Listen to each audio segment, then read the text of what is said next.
നമ്മളാണെങ്കിലോ മോള് വിളിച്ചിട്ട് പറഞ്ഞു, ഉമ്മാ ഇവിടെ ആകെ പ്രശ്നമാ, ഉമ്മ ഇവിടെ ആകെ പ്രയാസവാ, എനിക്കിവിടെ ജീവിക്കാൻ പറ്റൂല, മോളൊരു വാരി കെട്ടി ഒരു വണ്ടിയും വിളിച്ചിങ്ങി വന്നേരെ. അള്ളാഹു നമുക്ക് ഈമാൻ നൽകുമാറാകട്ടെ.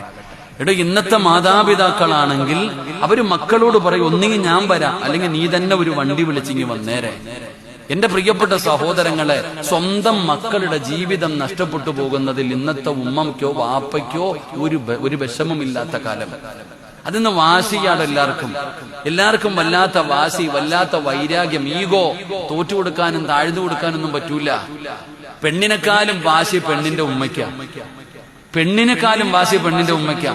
അല്ലെങ്കിൽ ഭർത്താവിനെക്കാളും വാശി ഭർത്താവിന്റെ പെങ്ങക്ക. ഒന്ന് താങ്ങു കൊടുക്കാനോ ഒന്നുമില്ല, ഒരു ജീവിതം അതൊന്നും നോക്കണില്ല. സ്വന്തം മക്കളുടെ ജീവിതം നിനക്കാ നഷ്ടം പെങ്ങളെ. എന്റെ പെങ്ങളോട് ഞാൻ പറയണ, നീ വിചാരിക്കണത് നിനക്ക് അറിയാനിട്ടാ പെങ്ങളെ. ഈ വാശിയും വൈരാഗ്യം നീ ചിന്തിച്ചു നോക്കിക്കേ.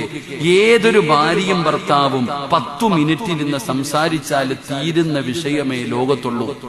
അത് 10 മിനിറ്റ് സംസാരിക്കണം. പക്ഷെ സംസാരിക്കാൻ സമ്മതിക്കൂലല്ലോ.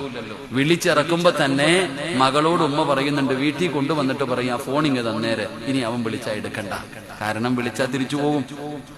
അല്ലെങ്കിൽ പറയാം, അവന്റെ നമ്പര് ബ്ലോക്ക് ചെയ്ത് വെച്ചേരെ, വാട്സപ്പ് ബ്ലോക്ക് ചെയ്ത് വെച്ചേരെ, വിളിച്ചാ ഇനി എടുക്കേ ചെയ്യരുത്. എന്റെ വാശിയടോ. എന്റെ പ്രിയപ്പെട്ട സഹോദരങ്ങളെ, പലരുടെയും ജീവിതം തൊലച്ചു കളയുന്നത് ഈ വാശിയ. അള്ളാഹു ഉമ്മത്തിനെ കാത്തിരക്ഷിക്കുമാറാകട്ടെ. ഒരു 5 മിനിറ്റ് സംസാരിച്ച തീരുന്നതേ ഉള്ളൂ. ഞാൻ എപ്പോഴും ഒരു ഉദാഹരണം പറയാറുണ്ട്.